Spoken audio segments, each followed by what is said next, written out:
Eu tenho me debruçado sobre as Escrituras, num sentido, como o reverendo Alexandre falou, mais técnico, mas tentando trazer para toda a igreja uma consciência que nós precisamos sempre estar firmados na palavra de Deus, nessa palavra que é sólida, que é eterna e que sofre ataques, não é de hoje não. Desde que o homem é homem, a palavra de Deus sempre sofreu ataques e sempre sofrerá também semelhantes ataques ao longo da história por vir também, mas existe uma igreja relevante, uma igreja que nós todos desejamos ser, que é o tema do nosso congresso e que hoje eu tenho a alegria também de encerrar. Eu trouxe também aí a mídia, aí o PowerPoint, para os irmãos também poderem acompanhar.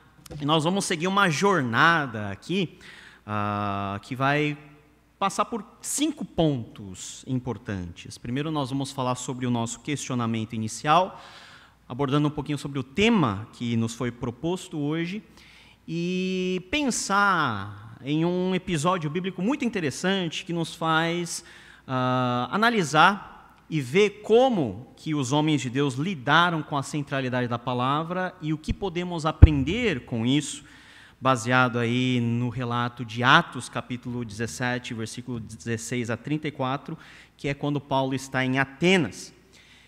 E quando nós olhamos para o texto bíblico, nós precisamos também olhar para a nossa realidade, e o meu objetivo será mostrar que a realidade não mudou tanto assim. Nós encaramos os mesmos desafios que o apóstolo Paulo, um dia enfrentou. Vamos falar de algumas dicas práticas para que a gente possa viver essa realidade da solidez da palavra dentro de um mundo muito complexo, um mundo, na verdade, avesso a essa palavra, e falar de alguns recursos que os irmãos podem utilizar no dia a dia para que a gente possa treinar, usar e se utilizar de tudo isso. Quem é presbiteriano de nascimento e que passou por todos os níveis hierárquicos da nossa igreja, né, todos os níveis, desde quando você é um bebê batizado até chegar na UPH, ou SAF, ou ser presbítero, todo mundo sabe o hino 382, que é o hino da mocidade. Sabe ou não sabe? Sabe, né? Sabe, né? Não, tem que saber. Se não souber, tem que rever a membresia da igreja, né? Somos jovens no mundo velho a pregar novos ideais do mesmo evangelho que pregaram nossos pais. O mundo muda, mas Cristo não. Importa que preguemos a salvação. Já parou para pensar que essa primeira estrofe fala de uma realidade muito presente nas nossas vidas? De um lado, nós somos pessoas, jovens ou idosos, mas nós passamos por esse mundo e por essa geração, e nós temos o mandato e o chamado de Deus de pregar o evangelho, que é o mesmo evangelho que recebemos dos nossos pais. Dos nossos pais, não necessariamente pais carnais, mas pais antepassados da nossa fé, os nossos irmãos mais velhos na fé, a partir de Simonton, subindo para Calvino, chegando no apóstolo Paulo, chegando em Jesus Cristo, mas antes, Abraão, os patriarcas, Moisés, nós temos uma tradição muito grande de homens e mulheres que viveram a realidade de uma única palavra que culmina num só evangelho. Como que esse evangelho passou pelo mundo que muda? E como que hoje nós temos a responsabilidade por um lado, mas também a missão de proclamarmos esse Cristo imutável, esse evangelho inabalável a um mundo que está em constante mudança. Parece que são duas coisas que não se encaixam, a palavra que não muda e o mundo que muda e tem que mudar.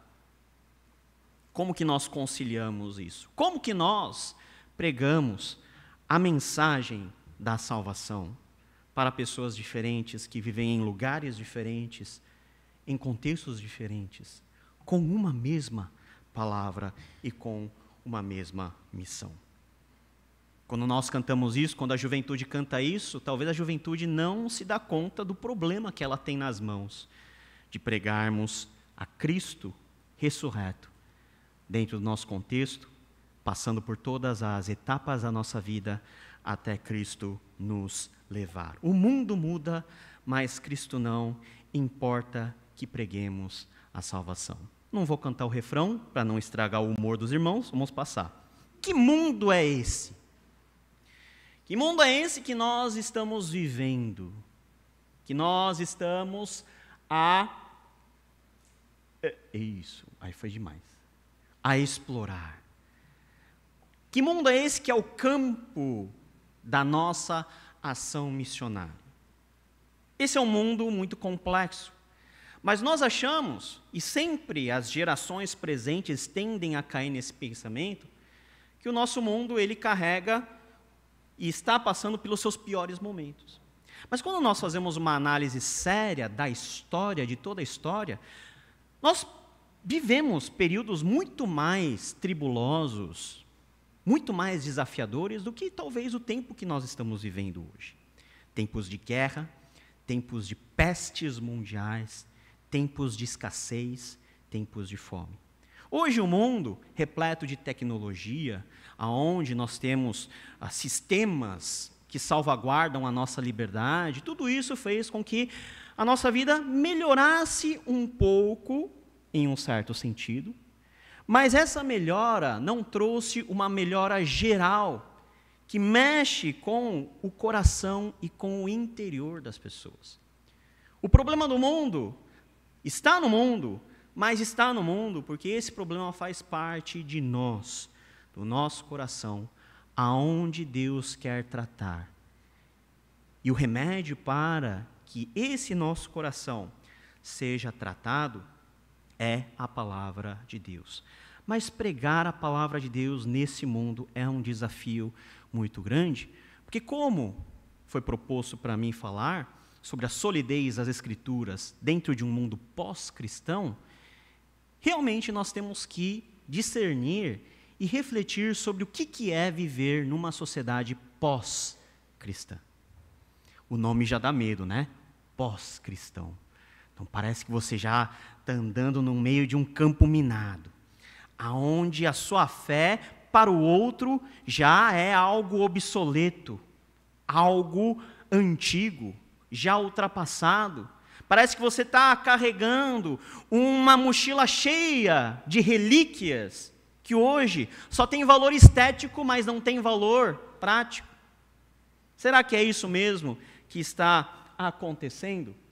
Veja só, Carmelo Dottolo, que é um erudito de tradição católica, ele vai nos ajudar a definir o que é esse tal contexto pós-cristão, que é uma terminologia muito falada, principalmente no contexto europeu, onde isso é muito mais aparente e explícito, mas que já está em andamento, em realidade, aqui também, abaixo dos trópicos.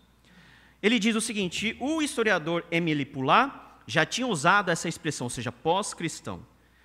Da forma como eu a entendo, isso significa que na atual condição sociocultural, o cristianismo não desaparece do oriente existencial e do sentimento comum, mas vive uma marginalidade dentro de modelos cognitivos com os quais o cristianismo não interage mais em nível cultural e público. Nesse sentido, portanto, o cristianismo é vivido como um museu da tradição, que de vez em quando é visitado, que chama a atenção em algumas figuras símbolo, mas que não incide na construção da identidade humana. Antes o pós-cristianismo fosse a ausência de Cristo, mas não, é muito mais sutil. O cristianismo está lá, nós ainda vivemos numa sociedade com fundamentos e estruturas judaico-cristãs, mas ela é vagarosamente colocada à margem. Ela é ela é colocada no corner. Ela é tirada dos cenários importantes e ela é reputada apenas como algo de domínio pessoal, sem interferência ou ingerência no mundo público e que deve permanecer como tal, como se fosse uma tradição familiar. Da mesma maneira que você come pizza no domingo, você vai na igreja, que é sua tradição. E você não pode impor isso a outras pessoas. E isso ganha um contorno cada vez mais visível, com pitadas de dramaticidade dentro do nosso contexto.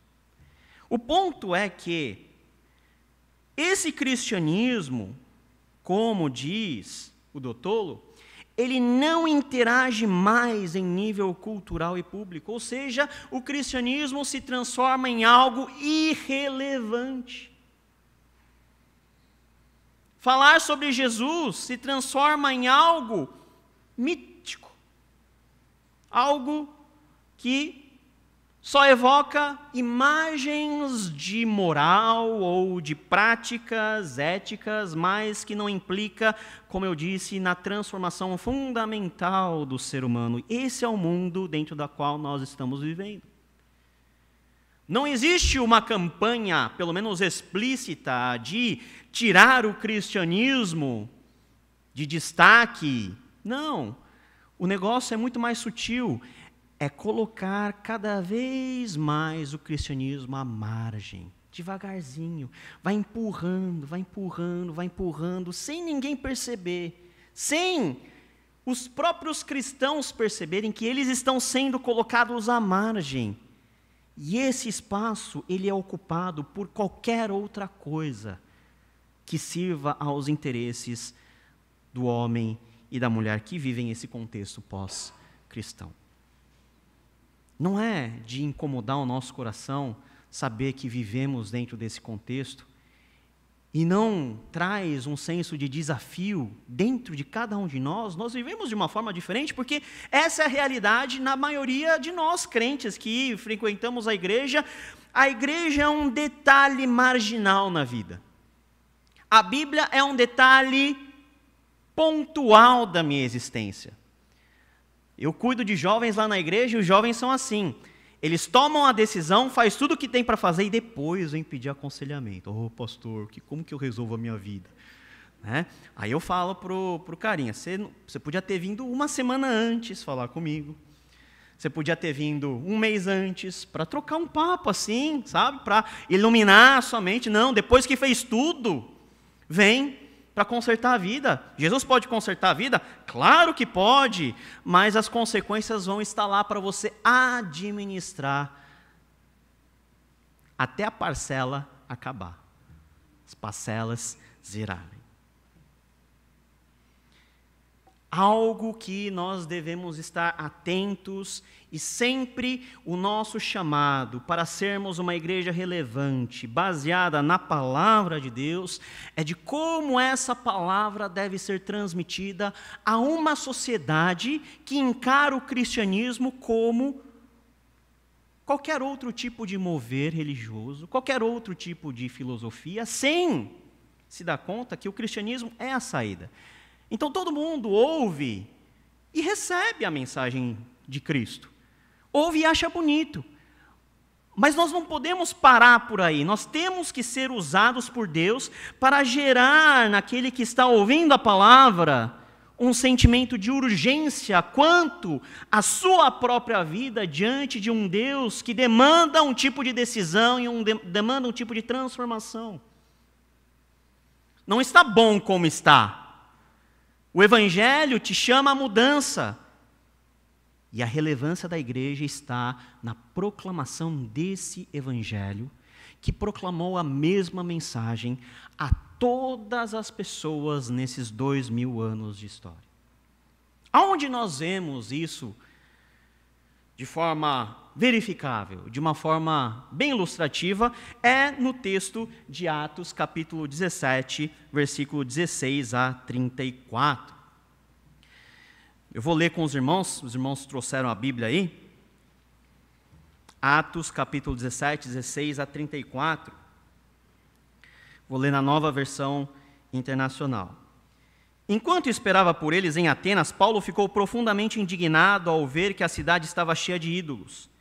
Por isso, discutia na sinagoga com judeus e com gregos tementes a Deus, bem como na praça principal, todos os dias com aqueles que por ali se encontravam. Alguns filósofos, epicureus e estoicos começaram a discutir com ele. Alguns perguntavam: o que está tentando dizer esse tagarela? Outros diziam: parece que ele está anunciando deuses estrangeiros, pois Paulo estava pregando as boas novas a respeito de Jesus e da ressurreição. Então o levaram a uma reunião do Areópago, onde lhe perguntaram: podemos saber que novo ensino é este que você está anunciando? Você está nos apresentando algumas ideias estranhas e queremos saber o que elas significam.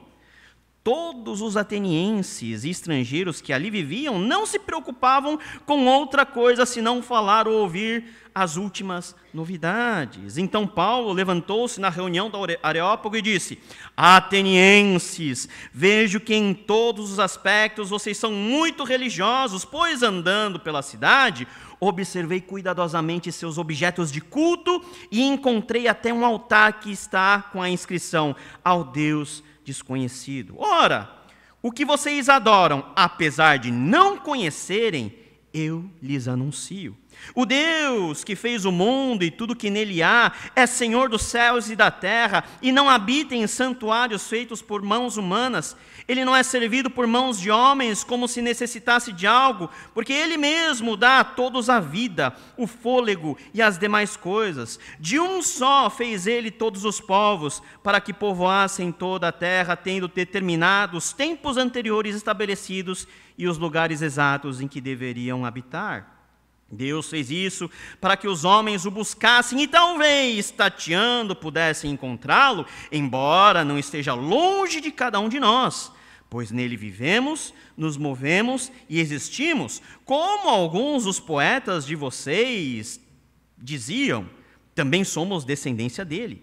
Assim, visto que somos descendência de Deus, não devemos pensar que a divindade é semelhante a uma escultura de ouro, prata ou pedra feita pela arte e imaginação do homem.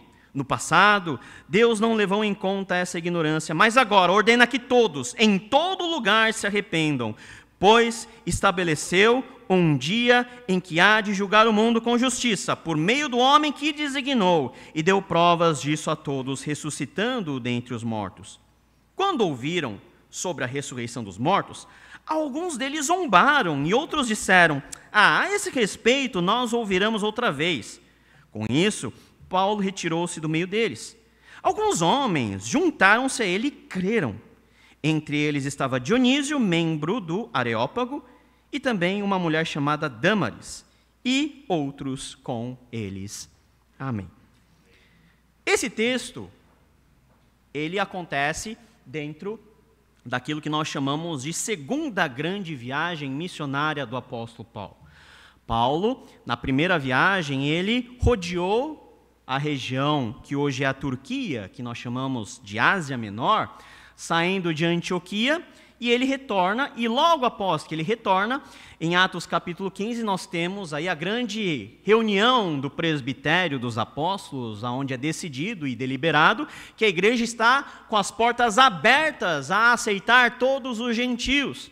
E levando essa notícia da igreja com alegria, Paulo novamente zarpa para a sua segunda viagem missionária, partindo de Jerusalém, subindo a Antioquia, que era a sua base missionária, e pouco a pouco adentrando novamente, revisitando as igrejas que ele visitara na viagem anterior. Mas só que um dia aparece numa visão um homem macedônio. E o homem diz: passa para cá e nos ajude. É o momento que, por meio de Paulo, o evangelho atravessa uma fronteira importante, deixa a Ásia e passa para a Europa. Paulo agora está no domínio geográfico grego, macedônio, e ele vai descendo, partindo de Filipos, onde ele é preso.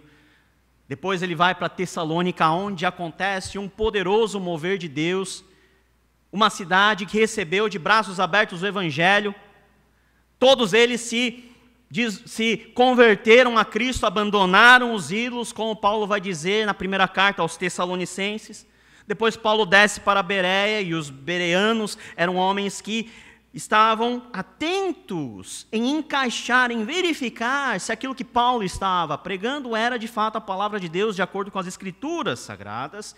E, enfim, Paulo chega a Atenas. Atenas, que é o grande centro cerebral, intelectual, filosófico daquele contexto. O mundo era um mundo romano, mas os romanos, eles deixaram que a cultura grega fosse mantida como um valor importante do seu tempo. Era onde as ideias eram forjadas. Era por onde os grandes filósofos passaram. Era um centro que chamava muitas pessoas para si, para aprender, e também era um intenso palco de discussões de ideias. E nós vemos essas ideias naquilo que Lucas relata sobre Paulo. Primeiro, nós vemos que Paulo tem um encontro com a religiosidade dos atenienses na época. Eu vejo que vocês são homens muito religiosos. Era ídolo para todo lado. E imagina o que é para um judeu que tem aversão a ídolo entrar numa cidade em que só tem ídolo. Estátua de mulher seminua. De homem também. Você já imaginou o choque cultural que Paulo teve ao entrar em Atenas? Paulo deve ter ficado escandalizado. Paulo só não fez mais porque não tinha uma igreja presbiteriana onde ele entraria com uma denúncia no conselho. Não tinha ainda. Ele estava para fundar a primeira igreja presbiteriana, a igreja presbiteriana de Atenas lá.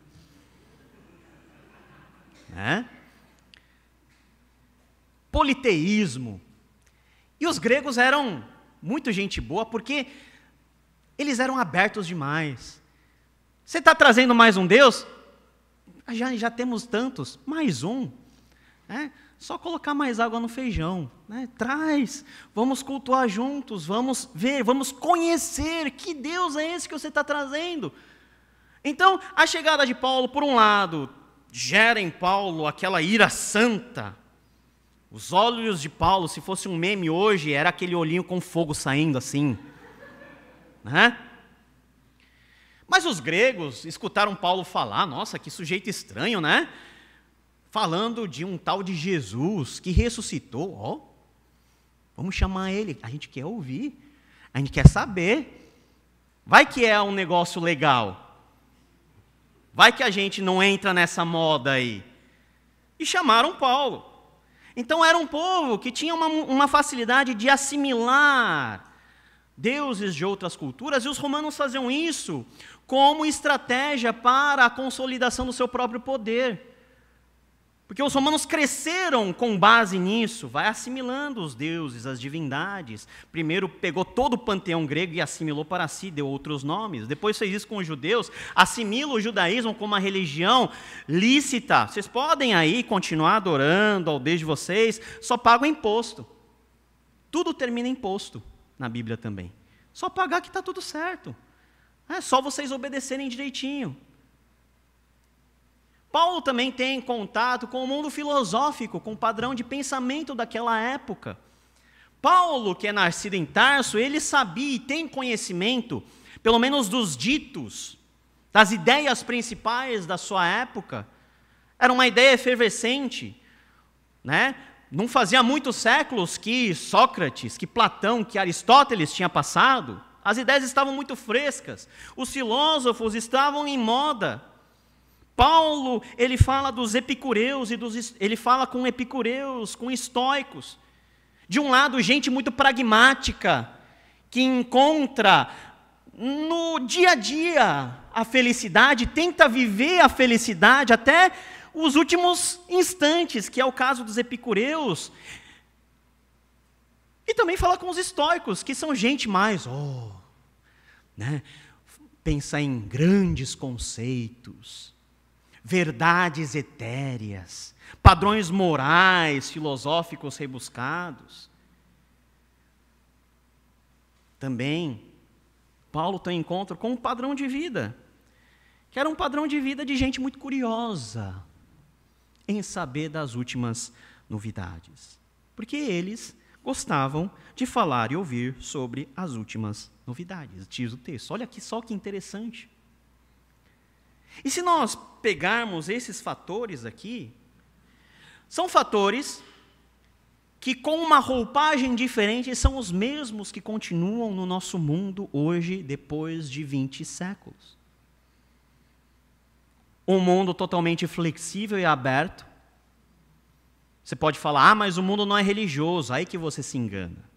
O mundo é religioso, sim, mas a religião, ela é explicada em outros termos.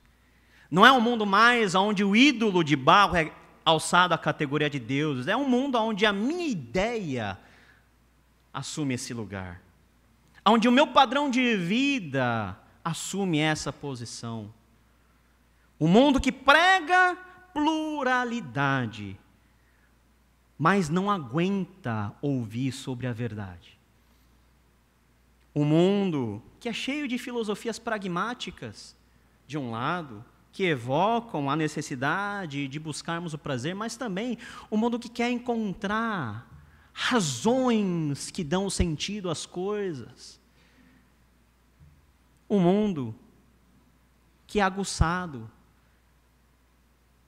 pela curiosidade. Queremos ouvir novidades. Sabe que as mídias sociais funcionam com esse componente. O que o outro está fazendo? O que o outro está pensando? O que eu posso falar de novidade para o outro? E a gente faz isso como se a minha opinião mudasse o curso da história. E não muda. A minha postagem no Twitter não muda em 1 milímetro o curso de rotação do planeta Terra. Mas nós fazemos isso como se a minha opinião realmente fosse tão relevante assim. O mundo não mudou tanto. O mesmo mundo que Paulo encarou é o mundo que nós, no lugar de Paulo, também estamos encarando, guardadas, claro, as devidas proporções. E o texto diz, lá no versículo 19 e 20, então levaram uma reunião do Areópago, onde lhe perguntaram, podemos saber que novo ensino é esse que você está anunciando? Você está nos apresentando algumas ideias estranhas e queremos saber o que elas significam. Podemos falar mal do mundo, e o mundo tem muita coisa errada, muita coisa fora do lugar, mas o mundo sempre tem a sede pela verdade. É que as pessoas não sabem onde encontrá-la. É que as pessoas não sabem como encontrá-la. Mas todos estamos em uma busca desesperada por aquilo que dá sentido à nossa vida. E é por isso que você está aqui hoje também. Se não fora isso, a gente estaria no conforto dos nossos lares vendo jogo de futebol. Ou não, né? Que Deus traga consolo aos nossos irmãos flamenguistas aqui. O que o texto, ele nos expõe, são elementos que precisamos pensar como estratégias para apresentar a esse mundo tão complexo um evangelho simples, verdadeiro e que transforma a realidade de forma concreta. Paulo, veja que no versículo 22, embora ardendo no zelo que lhe é peculiar, porque Paulo não era uma pessoa fácil de se lidar, não. Paulo, de todos, foi um dos únicos que teve a coragem de levantar o dedo contra Pedro. Paulo era homem com H maiúsculo. Era corajoso. Mas o que movia Paulo era aquilo que já era da sua própria tradição. Paulo era fariseu. E o fariseu tem como chamado existencial esse zelo pela lei do Senhor.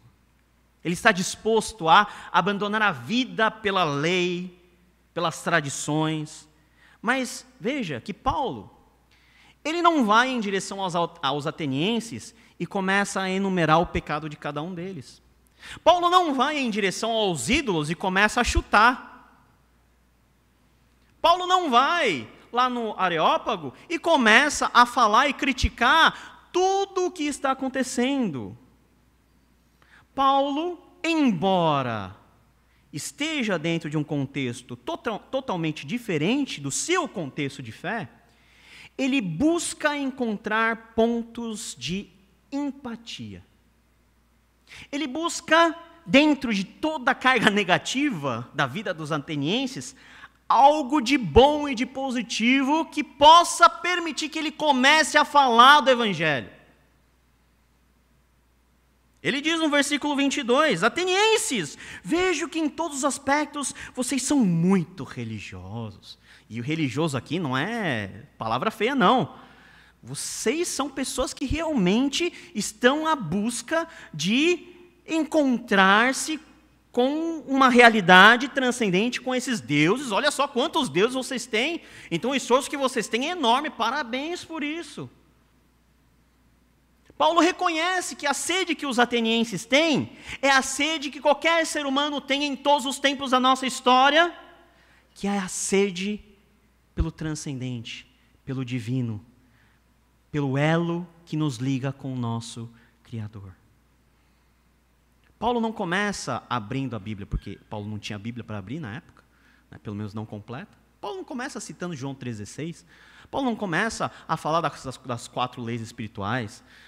Não, Paulo começa a querer entender e a ouvir o contexto dentro de onde ele está. E isso pode ser uma das coisas que muito nos falta como igreja fazer, de pararmos um pouquinho e antes de falar, observar, ouvir e entender o que está acontecendo.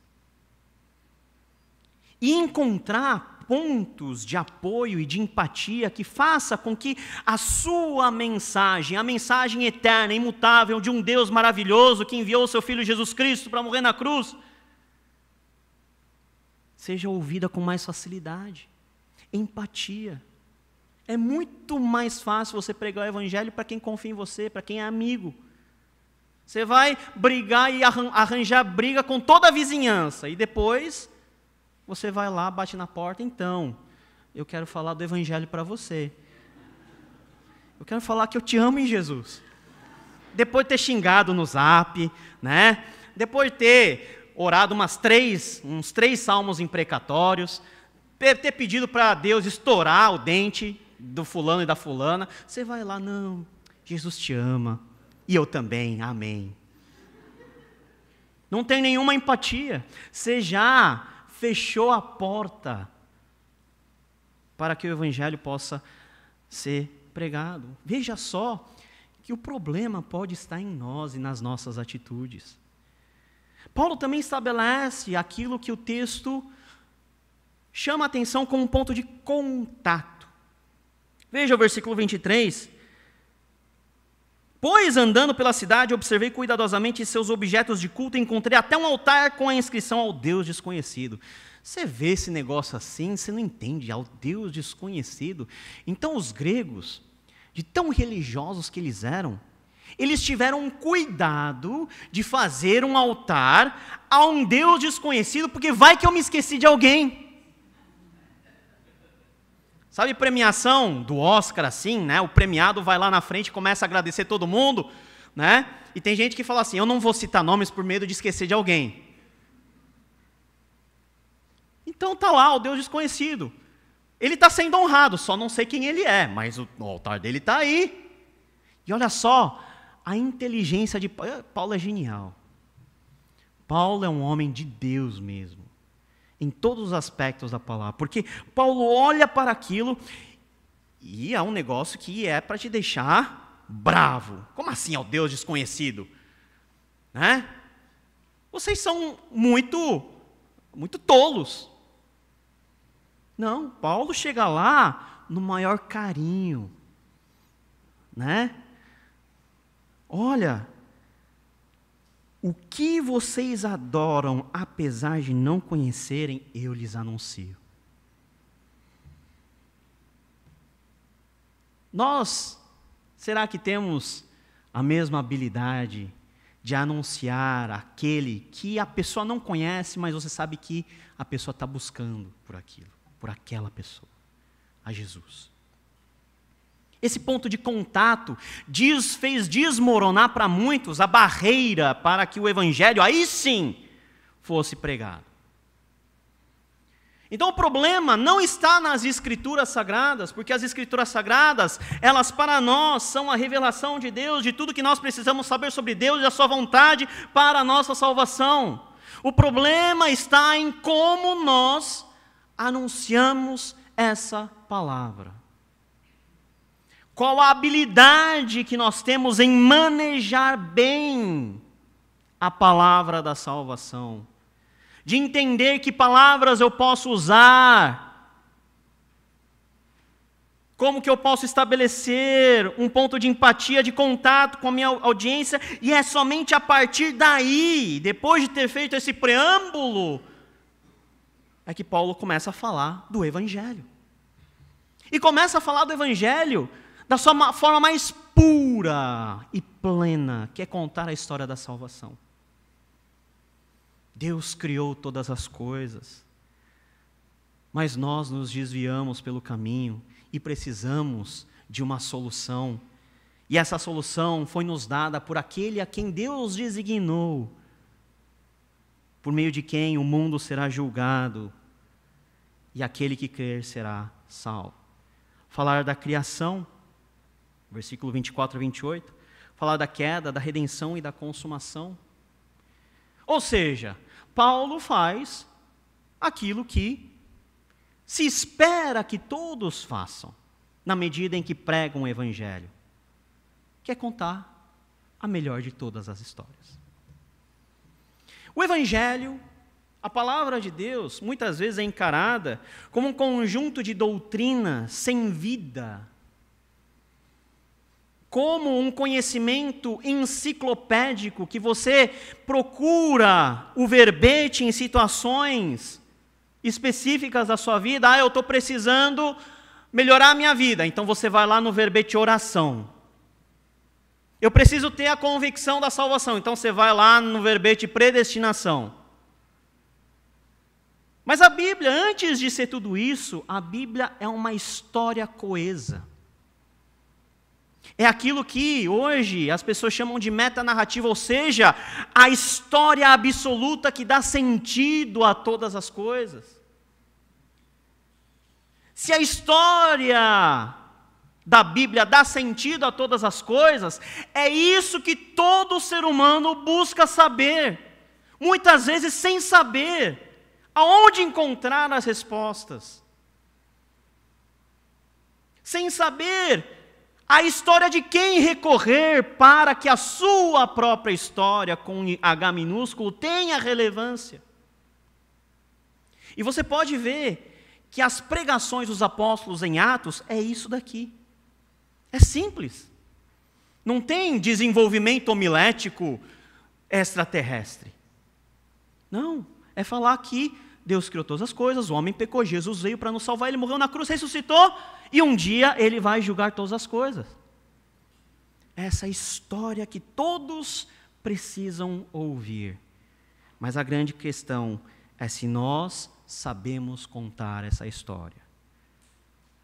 Se nós estamos atentos e fazemos parte dessa história.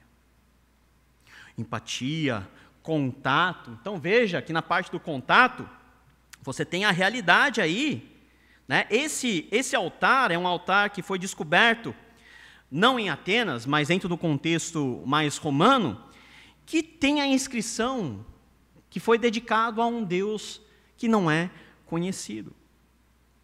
Então todos os seres humanos anseiam por um contato com o transcendente. E apenas e tão somente por meio da pregação da palavra de Deus, que o Deus outrora desconhecido passa a ser revelado e conhecido para nós. E é por isso que a palavra não pode mudar. É por isso que a palavra é o nosso firme fundamento, porque ela nos apresenta sempre, não um conceito que é volúvel ao tempo e às circunstâncias, mas o Evangelho nos apresenta uma pessoa, que é Jesus Cristo, que a Bíblia diz que é o mesmo ontem, hoje e o será para sempre. Paulo, ele não tem dificuldade em usar os elementos do seu tempo. Paulo cita 2 filósofos, pelo menos aqui. Ele diz, pois nele vivemos, movemos e existimos. Sabe quem falou isso? Epimênides, de Knossos, no século 7 ou 6 antes de Cristo. Paulo usa elementos da sua própria cultura e da cultura dos atenienses para chamar a atenção da realidade do Deus a quem ele está lá pregando. Também somos descendência dele. É um dito atribuído a Arato, que viveu 300 anos antes de Cristo. O mundo, por mais complexo e volúvel que possa ser, mais pós-cristão possa nos apresentar, ela tem rastros e resquícios daquilo que nós chamamos de graça comum de Deus e da revelação geral. Da maneira como Deus, a todas as pessoas, em todas as circunstâncias, em todos os momentos da história, revela sobre si. Para que a gente possa saber que nós não estamos sozinhos no universo, mas que nós dependemos de um alguém, que é a palavra de Deus que vai identificar e nos revelar quem Ele é. Quantas vezes nós nos atentamos a esses detalhes? Falar da criação, falar da redenção, da queda, da consumação. E a grande questão é o seguinte: será que os atenienses entenderam a mensagem de Paulo? Porque Paulo fala eminentemente usando categorias judaicas. Como assim Deus criou todas as coisas? Para um grego, não tem esse negócio de Deus criar todas as coisas. Porque não tem um Deus, tem muitos deuses. E o universo não é criado por um Deus. As coisas vão acontecendo, entendeu? Os deuses vão sendo criados na medida que o universo vem sendo formado. Então as categorias, elas a princípio não se encaixam. Falar da queda, que nós somos pecadores e precisamos de salvação, para um grego isso não faz nenhum sentido. O grego está preocupado em ter contato com um conhecimento superior, que o faça se despir desse corpo que lhe limita, para atingir um nível de conhecimento que o faça ser melhor do que os outros, em última instância. Pecador? Até os deuses pecam, no contexto grego. Os deuses são moleques, aprontam, fazem traquinagem. Então, esse negócio de pecado, redenção, eu preciso de Salvador? Ressurreição, quando Paulo falou da ressurreição, os gregos quase caíram para trás. Porque os gregos não admitem ressurreição. Por quê? Porque em muitas linhas de pensamento e linhas filosóficas gregas, o corpo é considerado como algo ruim. Como que vai haver ressurreição do corpo, se o corpo é coisa ruim? E quando Paulo chega na ressurreição, aí que Paulo vira motivo de piada. Ressurreição, está falando sério, Paulo? Ressurreição? E esse cara que ressuscitou um dia, ele marcou para vir, voltar e julgar vivos e mortos. São coisas que os gregos, eles não entendiam na plenitude. Eles não sabiam o que era. E provavelmente muitas dúvidas vieram à cabeça dos gregos, como hoje a nossa pregação pode também ter o mesmo efeito na mente das pessoas do nosso tempo. A gente fala da necessidade de salvação, para uma sociedade que desconhece essa necessidade. Uma salvação que vem de fora. Não, todos nós somos ensinados a nós nos salvarmos à medida do tempo. Falar de ressurreição para o nosso tempo? Não. O importante é aqui e agora. Vamos ter prazer e agora, porque amanhã não sei o que vai acontecer. Então vamos aproveitar até o último instante. Melhor pecar pelo excesso do que pela falta. Então vamos, enfia o pé na jaca mesmo.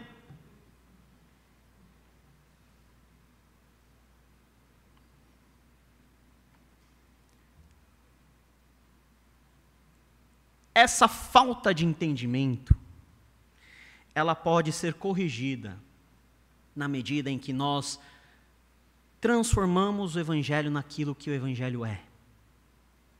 Uma história coesa, uma história que nos dá sentido e direção.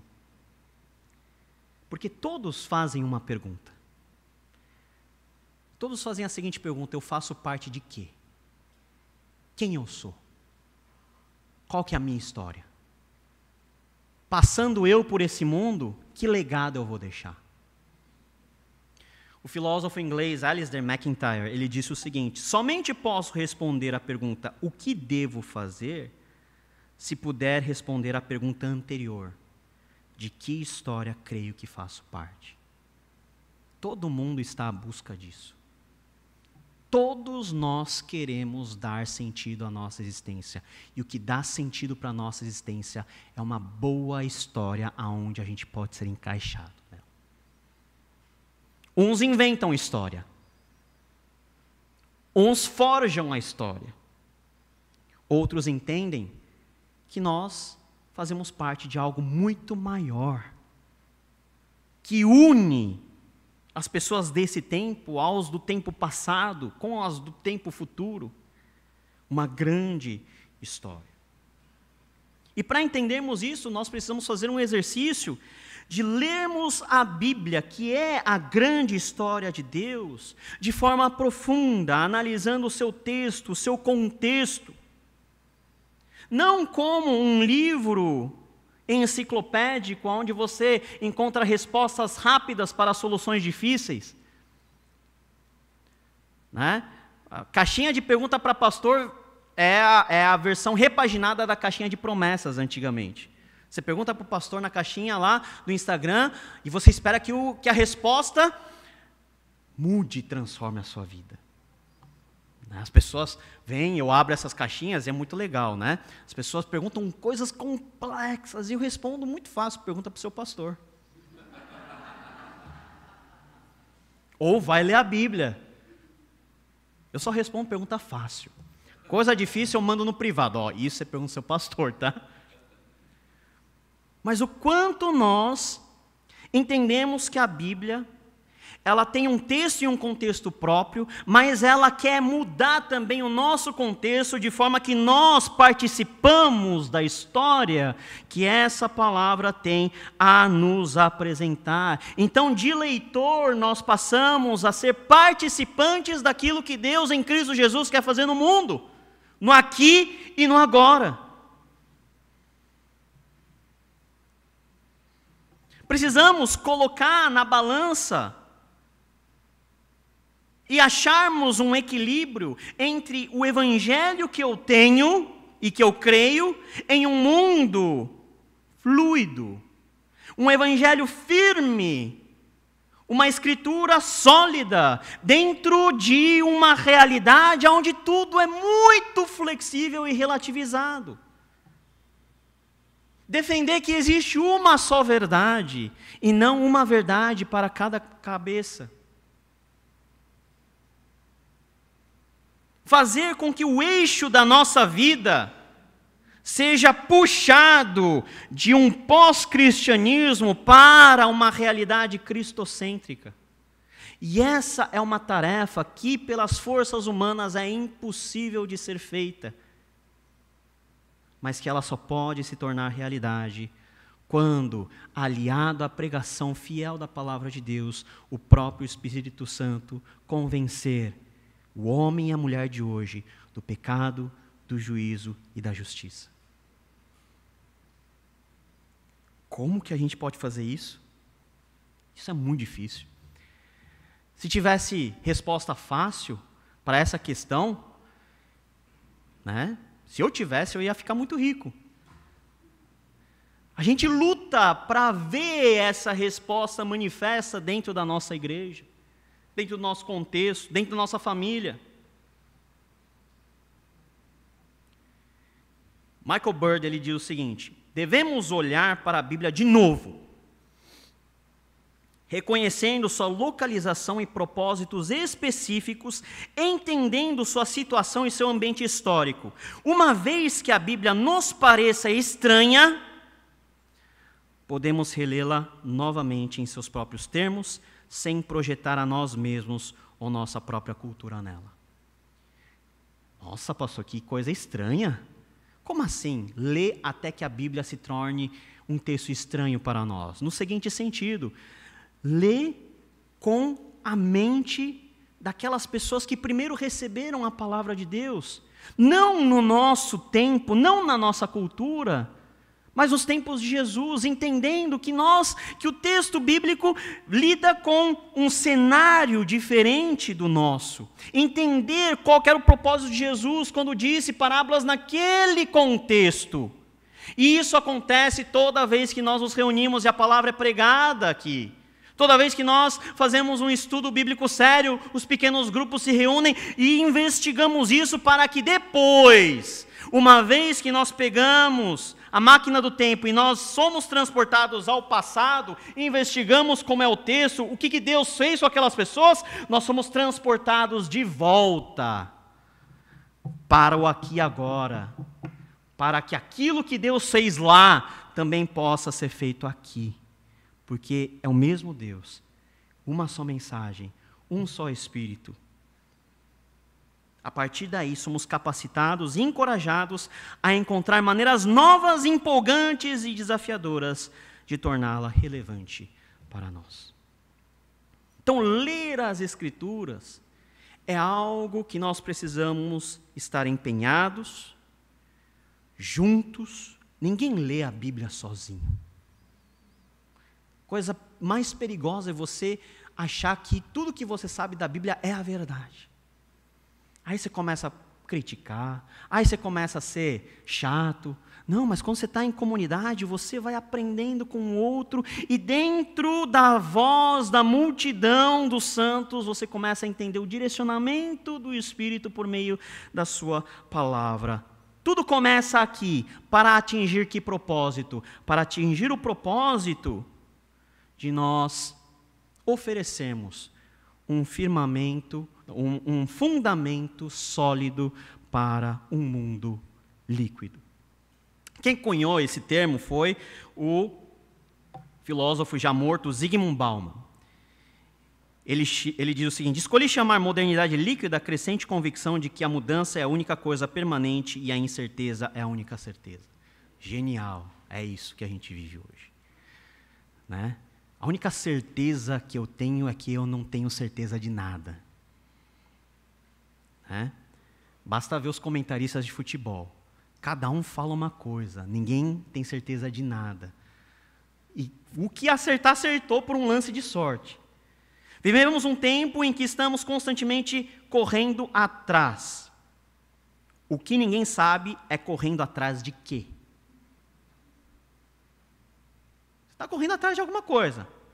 Mas de quê? Você estuda, rala, passa no vestibular, passa em concurso público, constrói uma carreira, para quê? Para morrer sozinho. Não tem com quem dividir a herança. Se não tem com quem dividir a herança, irmão, problema resolvido, dá para a igreja. A igreja divide, amém? A igreja dá conta. Você não sabe, mas o pastor sabe. O que nós estamos fazendo? Vivemos em tempos líquidos, nada foi feito para durar. Meus irmãos, eu sou jovem, mas eu já peguei um tempo onde as coisas duravam mais tempo. Né? A geladeira que a minha avó tinha durou uns 20, 30 anos. A geladeira que eu comprei há 5 anos atrás, já Já está pedindo para ser substituída. É um desafio. É pior. A geladeira tem que ganhar por insalubridade.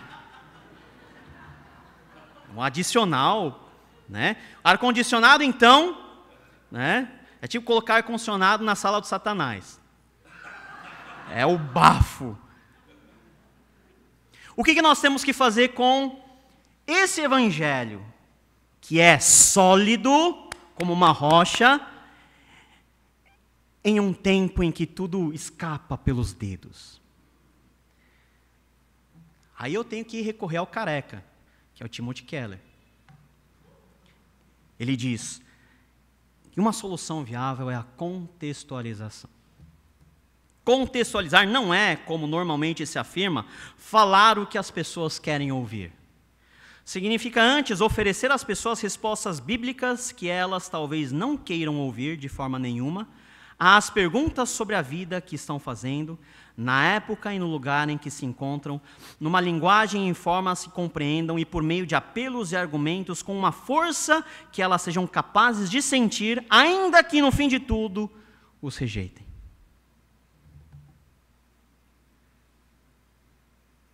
Nós já passamos da época de falar crentez com o ímpio. O ímpio conhece o crentez, não entende o crentez. Já passou da época de nós respondermos a perguntas que ninguém está fazendo. As respostas são importantes? São, mas não é mais efetivo você responder às perguntas que todos estão fazendo? Para isso você tem que fazer o quê? Ouvir, criar contato. Contextualizar não significa você dar uma nova roupagem ao evangelho. É você saber articular melhor as respostas que você dá, por meio da palavra, às questões que são inerentes ao nosso tempo, às nossas contingências. É preciso falar sobre o pecado? Claro que é. Mas o mundo está perguntando para onde o mundo está indo com essa onda de calor. O mundo está perguntando qual que é a solução para a corrupção. O mundo está perguntando qual que é a solução para crises que nós enfrentamos de guerra. O mundo está preocupado, as pessoas individualmente estão preocupadas também em como materializar o cristianismo dentro da sua rotina doída da vida. Onde você passa 2, 3 horas dentro de um carro para chegar num lugar. Uma rotina que nos rouba o tempo de paz para ler a Bíblia. Quanta gente não lê a Bíblia porque, no fim das contas, não sobra muito tempo para fazer isso. Qual que é a resposta que a gente vai dar? Simplesmente leia a Bíblia, faça a oração se quiser crescer. Agora, a questão é como que eu vou fazer isso? Qual é a forma criativa de fazer isso? Talvez aquilo que funcionou com os nossos pais na fé é algo que a gente precisa repensar à luz do nosso tempo, novamente baseado na mesma palavra que pregaram os nossos pais. E assim, nós poderemos ter uma visão muito mais ampla da realidade em 2023, aonde, vestidos com as lentes das Escrituras, como dizia Calvino, que corrige todas as coisas, nós olhamos de volta para o mundo, entendendo o que o mundo precisa e de forma efetiva, oferecendo um por um, dentro das nossas possibilidades, dentro da nossa capacidade intelectual, dentro dos nossos círculos de amizade, as respostas firmes de um evangelho que não muda, para uma sociedade que está em constante mudança e que acha chique mudar. Qual é a pergunta? Quais são as questões que hoje se faz aqui dentro do nosso contexto? Quais são as respostas que você tem a oferecer? O que nós vamos receber em troca disso? Só para você sair daqui mais animado. Porque o último dia a gente tem essa tarefa de ir, todo mundo sai daqui cheio do Espírito Santo. Você vai receber zombaria. Para animar. Versículo 32. Quando ouviram Paulo falar da ressurreição dos mortos, alguns riram com desprezo. Meu irmão, ser desprezado, você está lá com a maior boa vontade do mundo.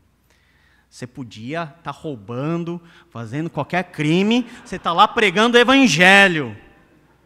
E olham para você com desprezo. Olham para você como se você não valesse nada. Zombam da sua cara. Essa é a nossa realidade. Bem-vindo ao mundo crente. Mas a gente tem brio, a gente tem um coração forte para matar no peito a zombaria? Tá longe, hein? Basta alguém falar mal de você no Facebook que você acha que a sua vida acabou. Imagina, né? Hoje as pessoas não têm coragem de falar na cara, né? Então abrem perfis anônimos e começam a criticar você. Mas já pensou receber uma crítica, uma zombaria na cara de algo tão puro que nós estamos fazendo, que é pregar o evangelho? Nós vamos receber zombaria. Paulo recebeu. Jesus não foi zombado? Então espera. Se você não foi zombado ainda por causa do evangelho, depois você vem pedir oração. Senhor, eu quero ser zombado, quero ser pisado pelo evangelho.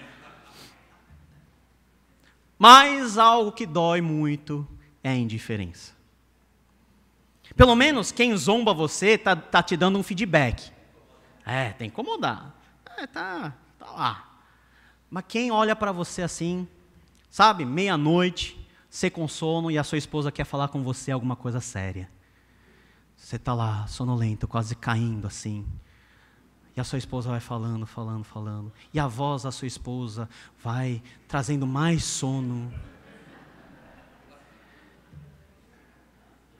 Isso é porque você está indiferente. E geralmente a esposa fica brava, não é não? Fica. A indiferença machuca. A indiferença contra o evangelho é um negócio difícil de lidar. Você prega para uma pessoa, ensina uma pessoa 1 ano, 2 anos, 3 anos, 5, 10 anos e a pessoa não muda. Vai ter gente assim. Zombaria, falta de interesse, aí precisa terminar com algo bom, né? Fé. Mas de todos os atenienses, quantos creram? Alguns homens se juntaram e creram. Alguns. Entre eles estava Dionísio e Dâmaris. Lucas provavelmente escreve esses 2 nomes porque esses 2 nomes eram conhecidos da audiência dele. Então, esses 2 aí estavam naquele dia e eles creram. Eles fizeram parte dos poucos que creram. E essa é a realidade difícil do evangelho. Algo sólido, que atravessa o coração, mas faz efeito em alguns. E esses alguns são aqueles que Deus de antemão escolheu, porque é Deus que faz o efeito acontecer no coração das pessoas. E aí, irmão, está preparado para pregar a sólida palavra de Deus a esse mundo pós-cristão? Então, profunde-se ainda mais na palavra de Deus, valoriza a igreja. A gente já tem pouco tempo, e o tempo que vem aqui na igreja é tão precioso. Aqueles 20, 30 minutos que você senta para ouvir a palavra do pastor é tão precioso. Suga ao máximo, tenta viver aquilo, mas não somente dentro da realidade da igreja, mas aonde você estiver. Lê a Bíblia. Faz com que essa palavra possa fazer parte da sua rotina. E com essa palavra já preenchendo cada canto do seu coração, aprenda a ouvir as questões do nosso tempo. Para ouvir, você tem que fazer um esforço. Tem que ser algo intencional. Às vezes a gente precisa parar de falar para poder ouvir melhor. E compartilhe a palavra de Deus, porque o mundo quer ouvir algo. Mas para você pregar a palavra de Deus, talvez isso demande cada vez mais da sua criatividade. De como você articula essa palavra eterna de Deus, de modo a oferecer respostas que o mundo consegue entender.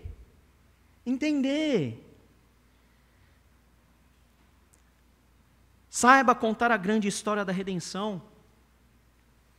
Fale do que Jesus fez na sua vida, da sua história de vida, à luz daquilo que Deus continua fazendo por meio de nós e através de nós, conosco. Siga. E esse seguir tem dois sentidos. O primeiro sentido é o seguir Jesus. Mas o que o texto nos diz, no capítulo 18, versículo 1, depois de Paulo ter pregado em Atenas, ter dado aquele choque nas pessoas, depois disso Paulo saiu de Atenas e foi para Corinto. Paulo não ficou parado, não. Paulo não ficou desanimado com alguns que creram. Paulo não ficou abismado com a zombaria que recebeu. Paulo não ficou doído e sentido com a indiferença das pessoas. Ele simplesmente fez o quê? Seguiu. Um passo para frente. Segue adiante. Seguindo o autor e consumador da nossa fé. John Frame, nas próprias Escrituras, Deus assegura a soberania de sua revelação, não por fazê-la momentânea ou efervescente, mas por estabelecê-la como uma parte permanente do cenário humano, como os pilares e os altares dos patriarcas. O homem pode tentar acrescentar, subtrair, ignorar, fazer mau uso ou esconder a palavra, mas o homem nunca será soberano sobre ela. Porque a palavra é do Deus soberano. E a própria palavra nos assegura: seca-se a erva e cai a sua flor, mas a palavra de nosso Deus permanece para sempre, para sempre, para sempre.